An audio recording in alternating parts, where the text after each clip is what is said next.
જય માતાજી, જય સાળંગપુર દાદા, જય શ્રી કૃષ્ણ અને ઓમ નમો શિવાય। કેમ છો બધા?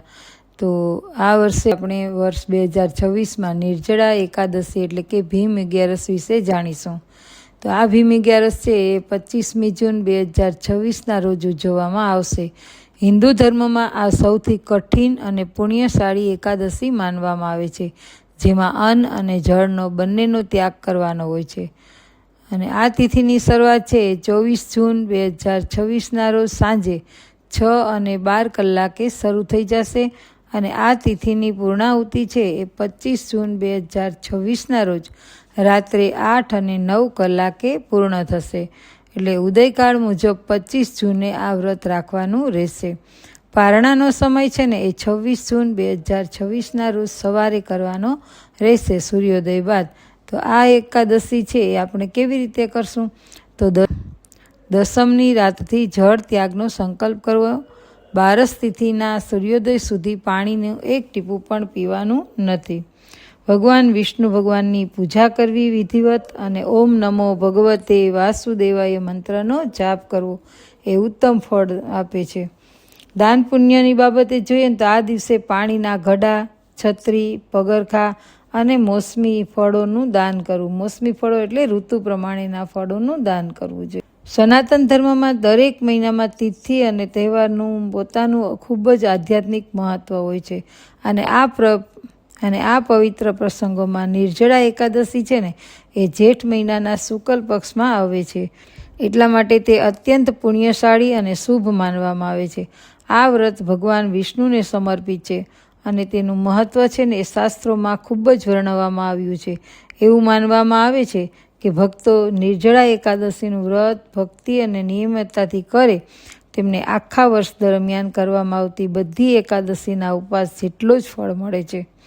નિર્જળા એકાદશી આત્મશુદ્ધિ, સંયમ, ભક્તિ અને દાનનો દિવ્ય તહેવાર છે। આ દિવસ ભક્તને ભગવાન વિષ્ણુના વિશેષ આશીર્વાદ, પાપોમાંથી મુક્તિ અને મુક્તિનો માર્ગ પ્રદાન કરે છે। હવે નિર્જળા એકાદશીનું ધાર્મિક મહત્વ જોઈએ ને તો નિર્જળા એકાદશીને ભીમસેની એકાદશી પણ કહેવાય છે, એટલે કે ભીમ 11 પણ કહેવામાં આવે છે। પૌરાણિક કથાઓ અનુસાર શક્તિશાળી ભીમસેન ભોજન વિના રહી શકતા નથી, તેથી મહર્ષિ વેદવ્યાસે તેમને વર્ષભરના તમામ એકાદશી ઉપવાસના લાભ મેળવવા માટે નિર્જળા એકાદશી વ્રત કરવાની સલાહ આપી। ત્યારથી આ એકાદશી ભીમસેન એકાદશી એટલે કે ભીમ 11 તરીકે પણ પ્રખ્યાત છે। નિર્જલા શબ્દનો અર્થ થાય પાણી વિના। આ દિવસ ભક્ત સૂર્યોદયથી બીજા દિવસની દ્વાદશી સુધી ખોરાક અને પાણી બંનેનો ત્યાગ કરે છે અને આ વ્રત અત્યંત મુશ્કેલ માનવામાં આવે છે, પરંતુ તેનું મહત્વ એટલું બધું મહાન છે કે ધાર્મિક શાસ્ત્રો કહે છે કે આ વ્રત રાખવાથી વ્યક્તિના સંચિત પાપોનો નાશ થાય છે અને ભગવાન વિષ્ણુના દિવ્ય આશીર્વાદ પ્રાપ્ત થાય છે। તો આ નિર્જળા એકાદશી છે એ જેઠ મહિનાના શુક્લ પક્ષમાં જેમ ચંદ્રનો વધતો તબક્કો હોય ત્યારે એકાદશી તિથિએ નિર્જળા એકાદશી ઉજવવામાં આવે છે। આ શુભ દિવસે ભગવાન લક્ષ્મી અને નારાયણને વિશેષ પ્રાર્થના કરવામાં આવે છે અને બીજા દિવસે દ્વાદશી તિથિને ધાર્મિક રીતે ઉપવાસ તોડવામાં આવે છે। વૈદિક કેલેન્ડર મુજબ આ વર્ષે એકાદશી તિથિ છે ને એ 24 જૂને સાંજે 6:12 શરૂ થઈ જશે અને 25 જૂને રાત્રે 8:09 સમાપ્ત થશે। ઉદયા તિથિ અનુસાર તિથિ નિર્જળા એકાદશી છે એ આપણે 25 જૂને રાખવાની રહેશે। નિર્જળા એકાદશીને દિવસે બધા પાપોનો નાશ કરે છે। એવું માનવામાં આવે છે કે આ દિવસે ઉપવાસ, પૂજા અને દાન કરવાથી શાશ્વત પુણ્ય પ્રાપ્ત થાય છે। ભગવાન વિષ્ણુની કૃપાથી ભક્તના જીવનમાં સુખ, શાંતિ, સમૃદ્ધિ અને આધ્યાત્મિક પ્રગતિનો આશીર્વાદ મળે છે। આ વ્રત ખાસ કરીને એવા લોકો માટે મહત્વપૂર્ણ છે જેઓ આખા વર્ષ દરમિયાન બધા એકાદશી ઉપવાસ કરી શકતા નથી। નિર્જળા એકાદશીનું ફળ બધી 24 એકાદશીના ઉપવાસ જેટલું જ છે કે તમે 1/11 કરો તો પણ તમને 24/11નું પુણ્ય મળી જાય છે। અને આ એકાદશીની પૂજા વિધિ છે એ સવારે સ્નાન અને સંકલ્પ કરવાનો હોય છે। બ્રહ્મ મુહૂર્તમાં ઉઠો અને ગંગાજળ મિશ્રિત પાણીથી સ્નાન કરો। સ્વચ્છ પીળા કે સફેદ કપડાં પહેરવા, સૂર્યદેવની પ્રાર્થના કરવી અને ભગવાન વિષ્ણુ સમક્ષ નિર્જળ ઉપવાસ કરવાનું વ્રત લેવું। તમે જે રીતે વ્રત કરવા માંગતા હોય એ પ્રમાણે એનો સંકલ્પ કરવો. પૂજા સ્થળની તૈયારી. પૂજા સ્થળને શુદ્ધ કરવો અને એક ચબૂતરો બનાવો. તેના ઉપર પીળો પાથરો અને એટલે કે એક બાજોટ પાથરવો. તેના ઉપર પીળું પાથરણું પાથરવાનું. ભગવાન વિષ્ણુ અને દેવી લક્ષ્મીની મૂર્તિ અથવા તો ચિત્ર છે ત્યાં સ્થાપિત કરવું.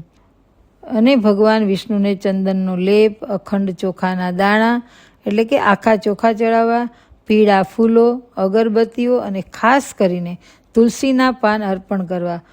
પંચામૃતથી અભિષેક કરવો એ શુભ માનવામાં આવે છે. મંત્ર જાપ અને વાંચન. આખો દિવસ ભક્તિભાવથી આ મંત્રનો જાપ કરવો. ઓમ નમો ભગવતે વાસુદેવાય. આ દિવસે વિષ્ણુ સહસ્ત્રનામ અને ભગવદ્ ગીતાનો પાઠ કરવો ખૂબ જ પુણ્યશાળી માનવામાં આવે છે. ભોગ અને આરતી પ્રમાણે જોઈએ તો ભગવાનને કેસર ભેળવેલી ખીર, ફળો અથવા તો મીઠાઈઓ અર્પણ કરવી જોઈએ. નિર્જળા એકાદશીમાં આપણે દાનમાં જોઈએ ને તો સનાતન ધર્મમાં દાનને સર્વોચ્ચ પુણ્ય કાર્યોમાં માનવામાં આવે છે. ખાસ કરીને નિર્જળા એકાદશી ઉપર કરવામાં આવેલું દાન અનેક ગણું પુણ્ય ફળ આપે છે.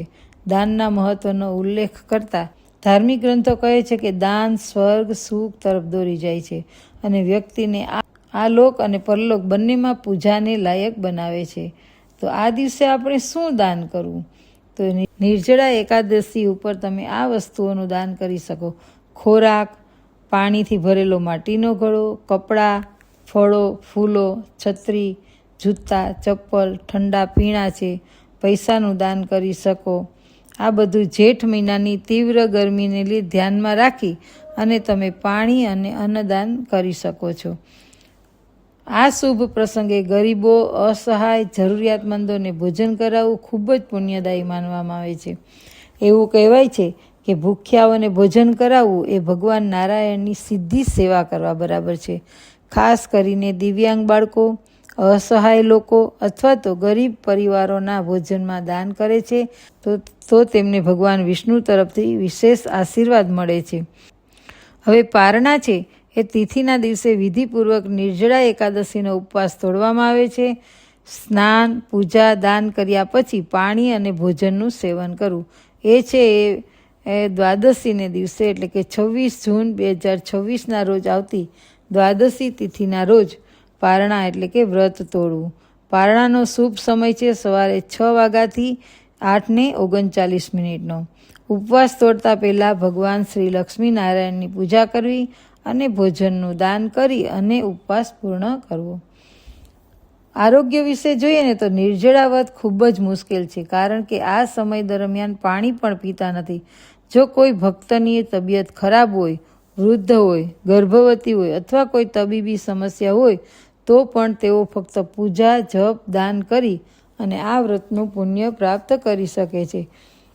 કારણ કે સનાતન ધર્મમાં ભક્તિ અને શ્રદ્ધાને સર્વોપરી માનવામાં આવે છે.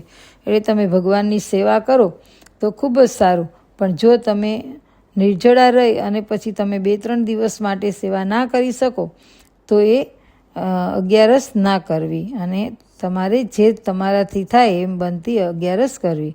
નિર્જળા એકાદશી એ ભગવાન વિષ્ણુની પૂજા, આત્મસંયમ અને દાન માટે સમર્પિત એક ભવ્ય તહેવાર છે. આ વ્રત જીવનમાં પુણ્ય, શાંતિ, સમૃદ્ધિનો માર્ગ મોકળો કરવામાં, આ શુભ પ્રસંગે ઉપવાસ કરવો, પૂજા કરી અને ભોજનનું દાન કરીને ભક્ત ભગવાન વિષ્ણુના આશીર્વાદ પ્રાપ્ત કરવા. તો આ હતી નિર્જળા એકાદશી એટલે કે ભીમ એકાદશી એટલે કે ભીમ અગિયારસ.